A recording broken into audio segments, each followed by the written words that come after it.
গিয়েছেন আপনাদের এই এলাকার সম্মানিত সমাজসেবী, সম্মানিত ব্যক্তিবর্গ, কংগ্রেস রাইজর দল এবং বিভিন্ন ব্যক্তি, বিভিন্ন ব্যবসায়ী প্রতিষ্ঠান এবং বিভিন্ন ব্যবসায়ীরা এখানে আছেন, সকলের সম্মিলিত প্রয়াসে এবং আজকের এই বিশাল জনসভা।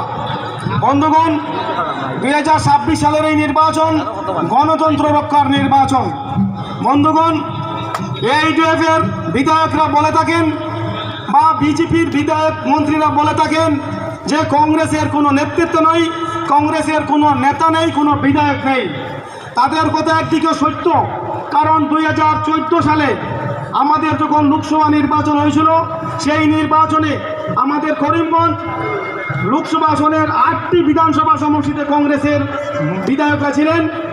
আমাদের হাইলাকান্দি থেকে মন্ত্রী ছিলেন গৌতম রায়, করিমগঞ্জ থেকে সিদ্দিক আহমেদ এবং বিধায়ক কমলাকর দেবপুর কাইস্ত, এবং আমাদের জেলা পরিষদ কংগ্রেসের দখলে ছিল, জেলা পরিষদ সদস্য ছিলেন